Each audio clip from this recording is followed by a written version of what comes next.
So previously I did a solo camping to test out the new gears, and this time we'll be camping in between two iconic mountains.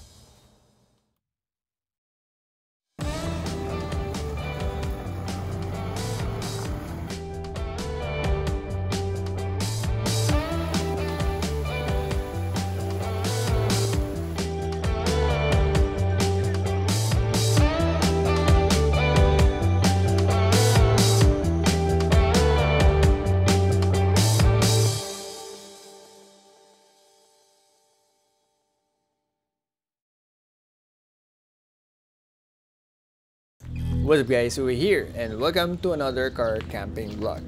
So I started loading our things in the Bushtec canopy, like our camping chairs, food, drinks, and other camping gears. And once we're all good, we went off to Dolores, Quezon.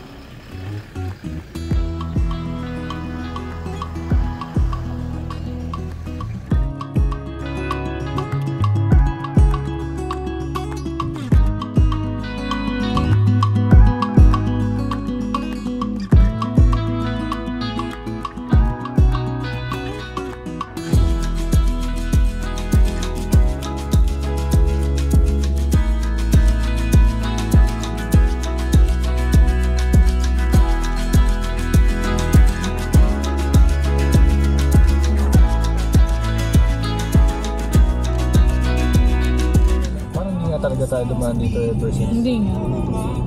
Mga ilang minuto pa at narating na namin ang Dolores, Quezon. At simula dito, aakitin na namin ang Mount Banahaw.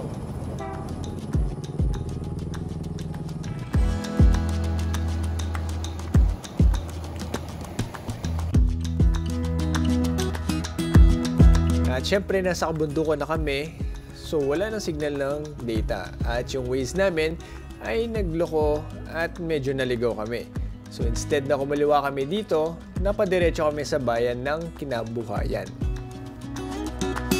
Pero umikot na kami at lumiko na kami dito papunta ng Bangkong Kahoy.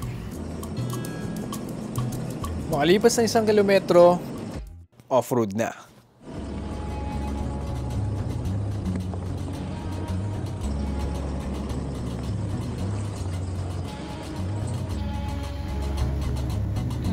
So yung daan mula dito, sobrang rough talaga. So may mga malalaking bato at sobrang uneven na rin. So I would not advise mga sedan or any low clearance na vehicle dito. Lalo na kapag umulan, ano. Pero bago magpatuloy, nag-register muna kami dito sa office nila. Morning. Saan po dito yung campsite? Karkam po ba? Opo. Sa taas po. Taas pa po. Kilometer mula dito. Pero pa-register mo na po. Register po na dito. Okay po. Ayun. So dito magre-register and dito na rin babayaran yung mga camping fees. So ito yung rates nila. So ang binayaran namin, 150 per the car and then 150 per head. Regular rate yun. And then succeeding night is 75 per head. Then meron din mapa dito ng buong Bangkong Kahoy Valley. So once we're all good, we're back to the trail papunta ng car camping site.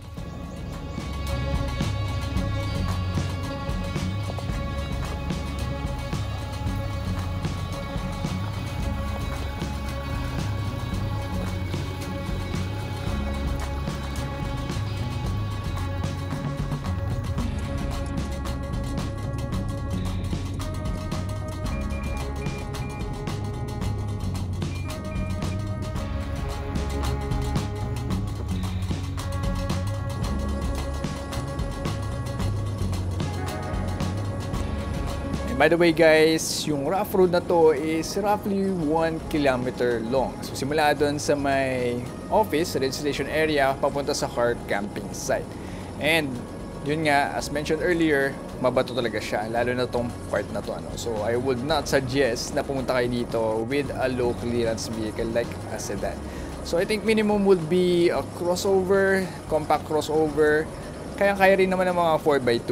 Basta as long as may ground clearance ka. Medyo mataas-taas yung ground clearance mo, ano. And yun, since paon to, ang tip ko lang is huwag kayo masyadong upak ng upak or yung tapak ng tapak sa gas pedal. kasi tatalbog at tatalbog yung sasakyan nyo. And also, I would advise na mag-air down kayo para hindi ganong katagtag yung ride ng sasakyan nyo kapag dumadaan kayo dito. Kasi guys, sobrang mabato talaga. Sobrang rough talaga niya. No? So, air down and crawl lang kayo.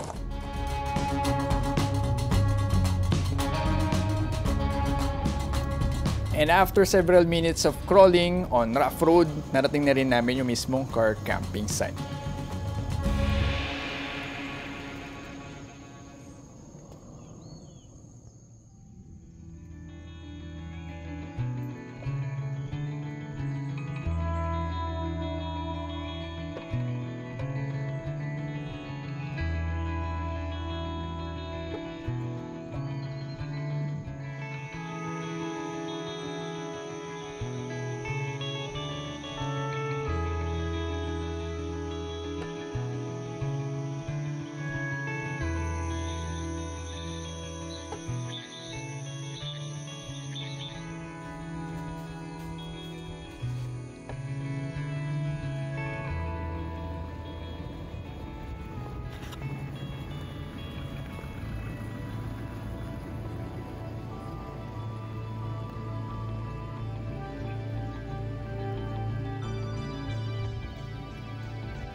Pagkatapos magpahinga, nagpa siya na akong libutin yung Bangkong Kahoy Valley Campsite. Kaya tara, samahan niyo ako. So malapit sa kinakatayuan ng aming camp, meron ditong bonfire area. So hindi siya mismo nasa gitna, nandito lang siya sa may gilid. So pwede kayong mag-bonfire dito, pero yun nga lang, hindi namin natanong kung magkano. Dito naman sa may bandang kanluran, makikita yung tuktok ng Mount San Cristobal o yung tinatawag na Devil's Mountain. Kasi ito raw yung opposite or yung alter ego ng Mount Banahaw, which is yung Holy Mountain. Pinaniniwalaan din meron tumao dito o yung parang Bigfoot. Samantalang dito naman sa silangan makikita yung sagradong bundok ng Mount Banahaw o yung tinatawag nilang Holy Mountain.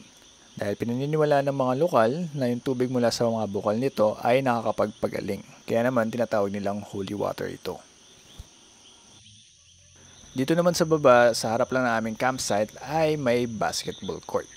Kaya kung gusto niyo maglaro, pampalipas ng oras, ay suggest na magdala kayo ng basketball.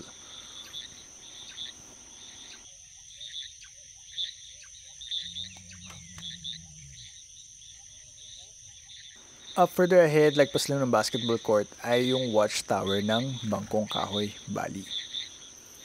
So tulad nga na nakita nyo, hindi na masyadong maintained yung tower kaya hindi pwedeng akyatin yung second at third floor. Hanggang dito lang sa first floor. So yung view, to be honest, hindi siya ganun kaganda tulad nung dun sa taas, sa mismong camping site. Mostly naharangan ng puno and yun nga, hindi siya ganun kataas tulad nung sa mismong camping site. So ito yung camp, yan yung isang side na bundok, yung sa San Cristobal. Ito naman yung Banahaw. So ito yung kalsada papunta dito sa campsite. Tapos diretso doon yung papuntang tindahan. Tingnan natin. So yung campsite nandoon. Tapos akit lang kayo dito. Ayan yung tindahan.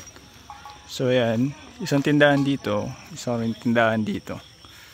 So ayun sa tindahan, pretty much nandun yung mga basic stuff na kailangan mo. Except lang syempre yung mga butane and whatnot, yung mga pang camping talaga.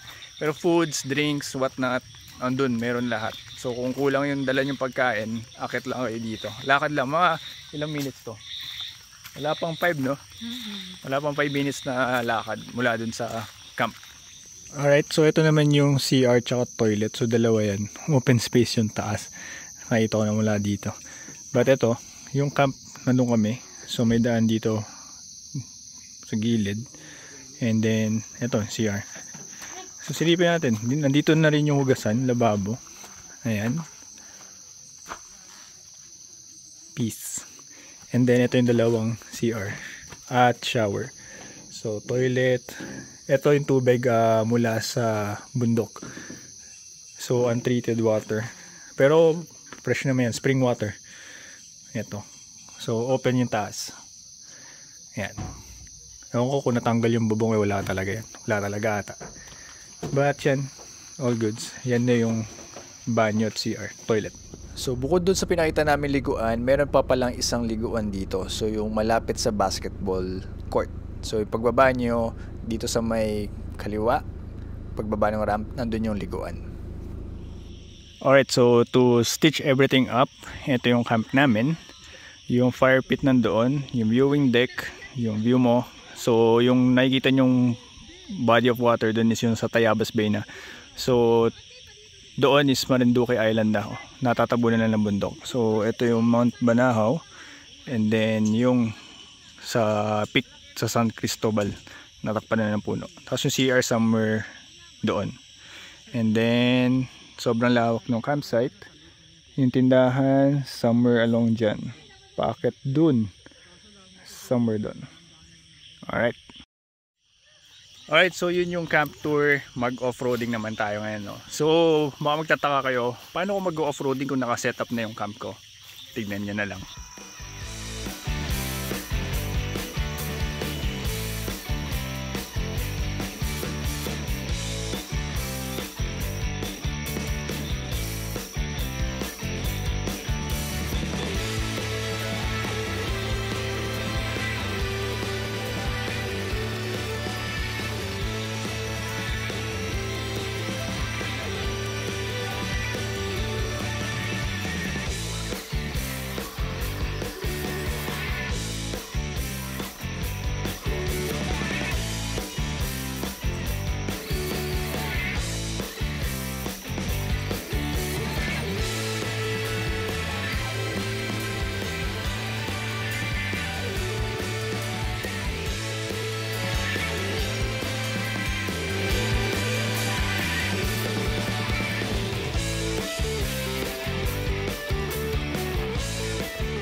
So yeah, that's pretty much it for the off-roading part. So RC crawler lang siya na Land Cruiser 70 series single cab pickup ano.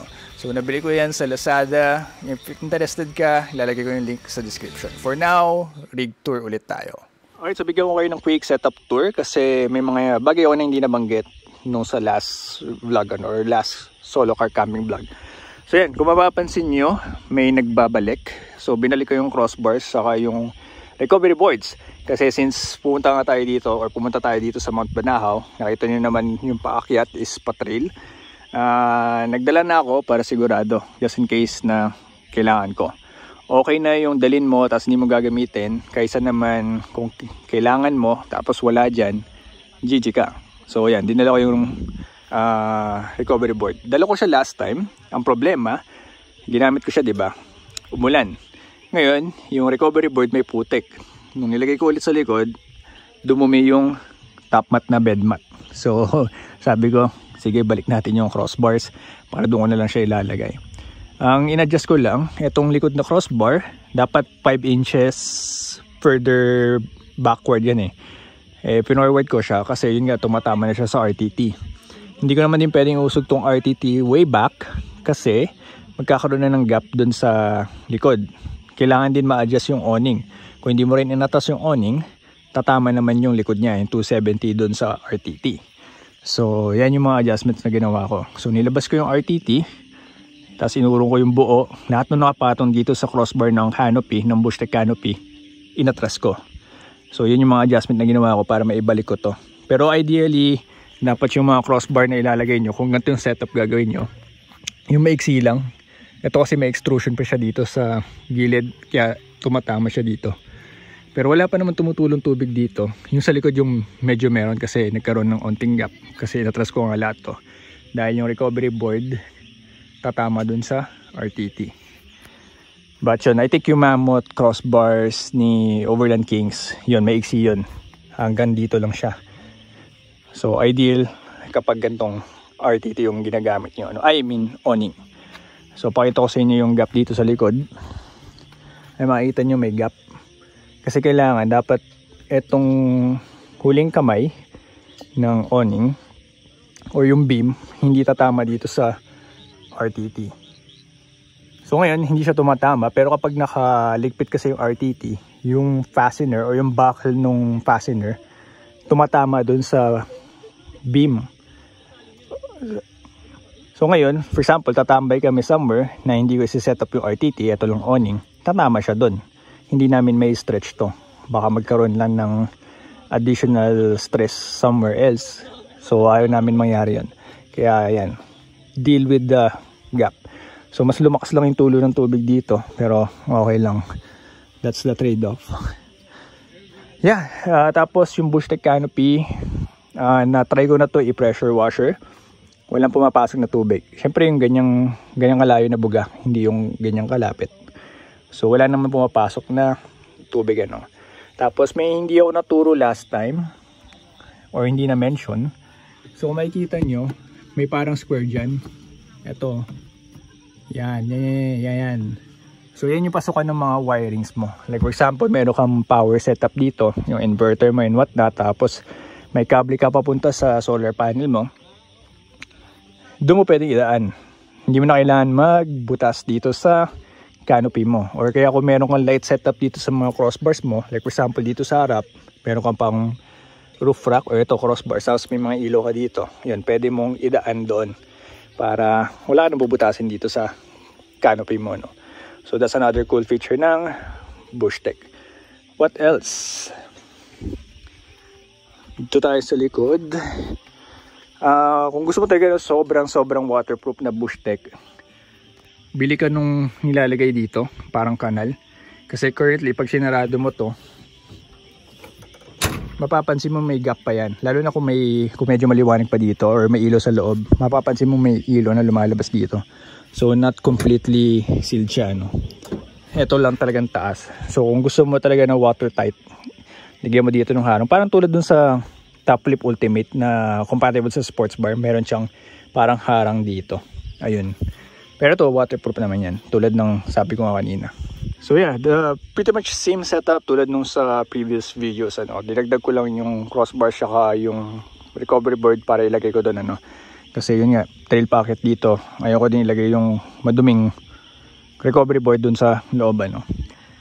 So yun, quickie pop-up tent. Maraming tatanong sa inyo nung sa unang video about the setup and prices.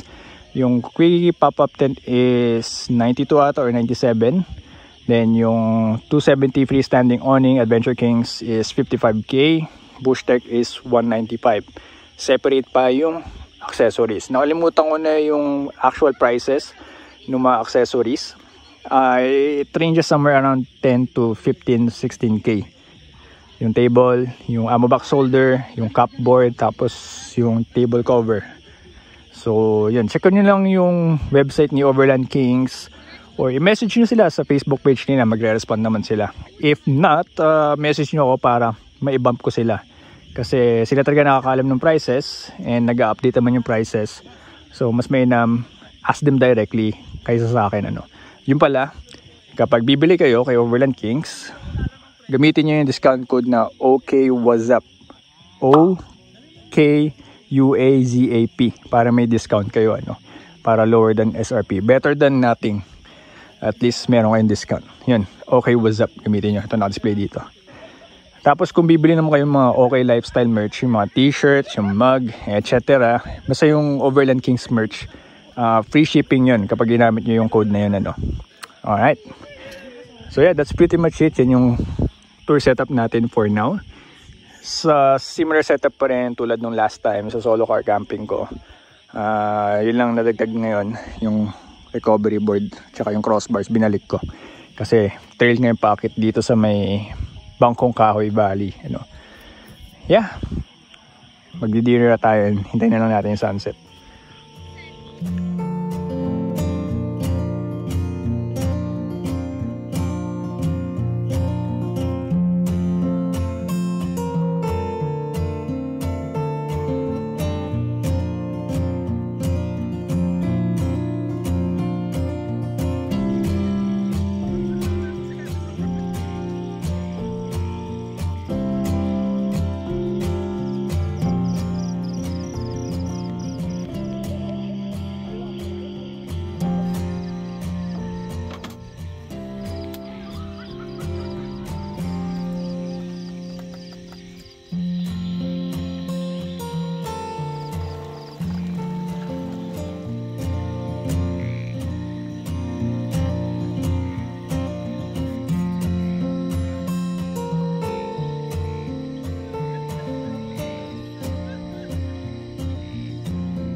Alright, so day 2 na nung camping namin dito sa Bangkong Kahoy Valley, Mount Banahaw, yung Mount San Cristobal, tatakbo lang ng mga puno. Anyway, share lang namin yung experience namin kagabi. So umulan and may mahangin. Hindi naman ganun kalakas tulad nung na-experience namin sa Tabeo, pero mahangin siya. Kinaya naman nung awning tsaka nung RTT. So kahit freestanding tong Adventure Kings 270 freestanding awning, kailangan mo pa rin siyang i-peg down tulad yung nakita nyo.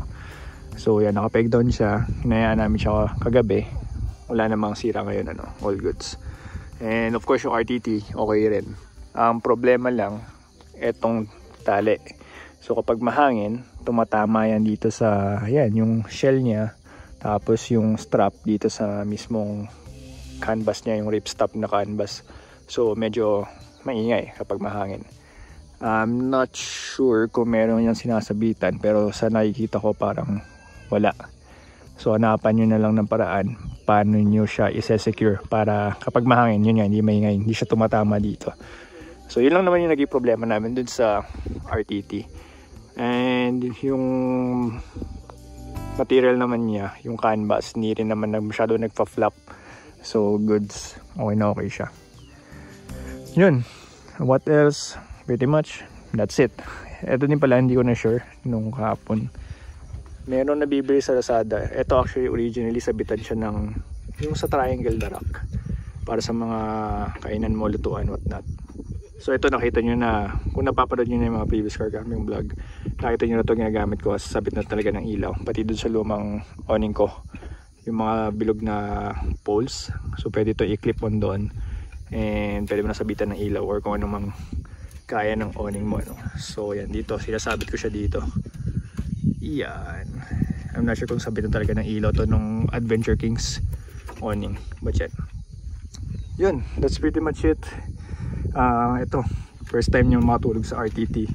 Ano experience ng rooftop tent? Okay naman. Panaginipan mo lang naman si Sir John. Kwento mo nga, bilis summary. Anong napanaginipan mo?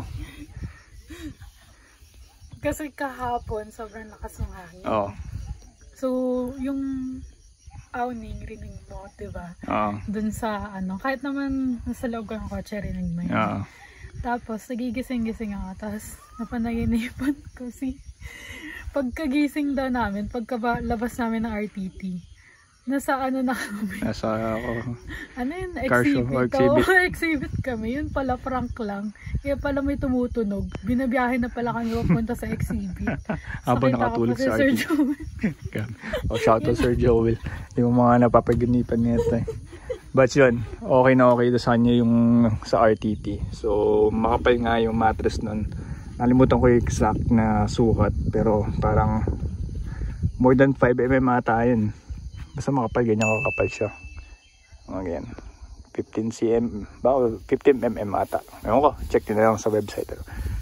Yan, magliligpit na lang kami kasi may pupuntahan pa kaming isang camping site, pero hindi kami mag-overnight dun. Parang check lang namin, day trip. Ayan yun, kung napansin nyo, merong solar panel dito. So kahit gantong kaulap, may nakukuha siyang mga below 10 watts. Sinacharge niya ngayon yung Bluetti. Ayan, that's pretty much it. And then bago pala kami magligpit, bigyan ko na kayo ng quick campsite review dito sa Bangkong Kahoy Valley. So Bangkong Kahoy Valley campsite is medyo rawish, kung makikita nyo naman. Patag lang siya, tapos may mga light post lang sa gilid. Tulad nyo nakita nyo kagabi, tulad nyan. So iilan lang yan, and hindi rin siya ganong kalakas, aside from that, yung camping ground, patag naman all throughout, tulad na nakita nyo. Tapos paganda yung grass, kahit saan pwede kang mag-pitch dito. I think more than 100 rigs kasya dito. And yun nga lang, may mga spot din na may mga langgam, mga insekto and whatnot, tulad dito sa area na to. Yan, may mga langgam dyan. And aside from that, may mga tayo ng kabayo, especially doon kung nasaan yung mga kabayo. So minsan kasi dito nila pinapakain yung kabayo pag walang mga visitors. Yan, nag-graze sila dyan. What else? Yung CR, tulad nga na nakita nyo kahapon, open space yung sa may liguan, tapos yung sa toilet may bubong naman. Kung medyo maselan ka, baka hindi goods yung CR sa'yo, pero para sa amin, okay na siya. It serves its purpose. Yung tubig, spring water, galing sa bundok, untreated yun. And kung medyo maselan kayo sa tubig, bring your own water na lang. Aside from that, yung pressure, okay naman siya, hindi naman ganun kahina. And always, meron malaking timba doon, yung mga ginagamit sa mga margarine, yung malalaking container, yun yung pinaglalagyan nila ng tubig.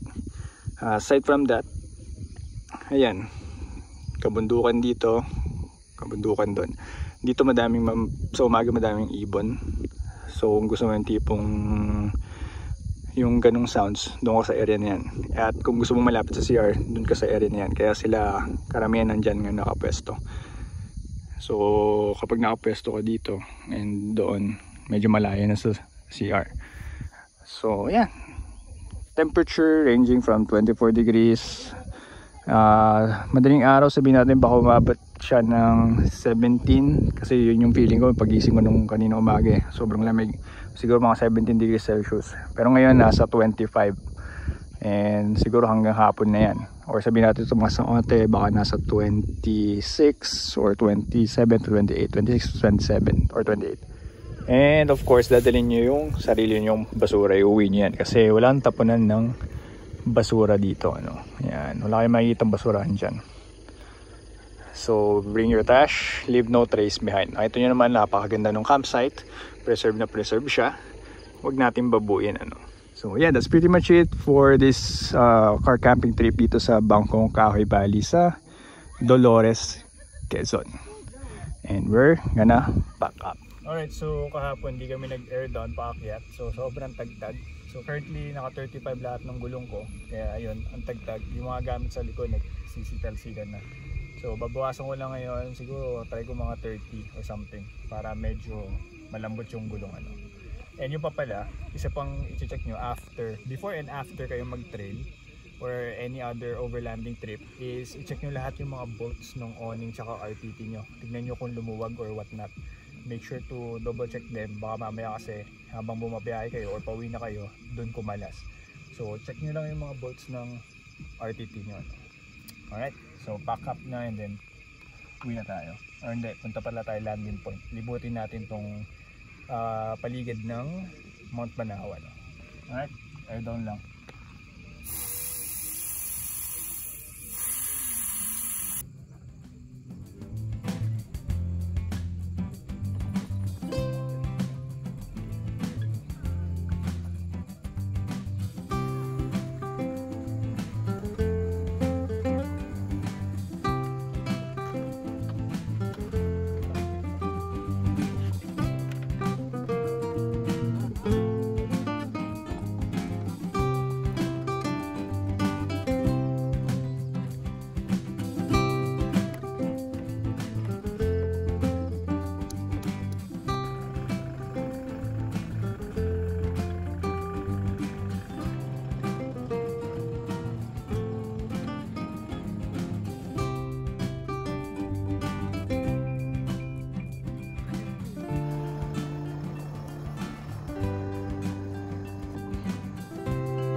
Pagbaba namin mula sa Bangkong Kahoy, nagtungo naman kami sa landing point.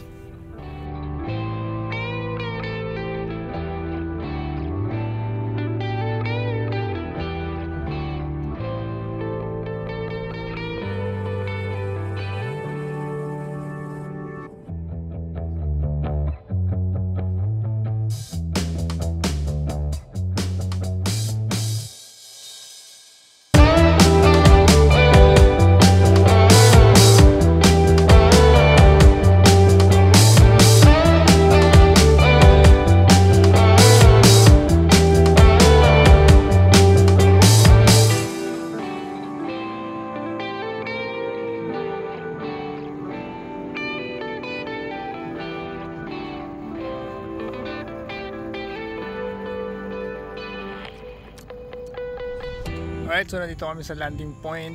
Maganda yung view dito. Laguna de Bay, Maria Makiling, Mount Makiling. Tapos, Mount Banahaw. So, 360 view. Sobrang ganda. So, tinawag siya na landing point kasi landingan daw to nung World War II. So, hindi ko pa nakikita yung mismong landing strip. Pero, yun yung story dito sa landing point. Ano? So, dito sa landing point, pwede kang mag-camp, raw camp. So, may nagka-camp doon ngayon, moto campers. Moto ba? Moto sila, diba? Ayan, tutulad dito, pwede ka rin mag-camp ata dito. Madami yung mga parking spot. Meron pa isa doon. Yun ata yung pinakamaganda. Yun nandun. Tapos doon pa sa baba. Madami kang pwede pag-parkingan. So mula dito sa taas, makikita nyo yung mga ilang lakes ng Laguna. So isa yan. Tapos isa to. Yan. Tapos meron pa somewhere dyan. Yung 7 lakes ng Laguna. I think 5 ata dito makikita mo. Ganda yung view dito. Must go. Alright, so side trip din kami dito sa Tanaw de Rizal. So makikita dito yung kabundukan ng sa Batangas, Maragondon, Ternate. Yan yung Mount Marami, Pico del Oro, kung di ako nagkakamali. Tapos Maria Makiling. Tapos may mga maliliit na bundok sa katabing bayan. Yan, makikita din dito yung mga lake tulad na isa dyan. Tapos yung dalawa doon. And Laguna de Bay. Tapos Talim Island. And kung saan tayo galing kanina, ayun, landing point. And yung Mount Banahaw. And that's pretty much it for this car camping vlog. So for the next one, magtungo naman tayo sa Nasugbu, Batangas.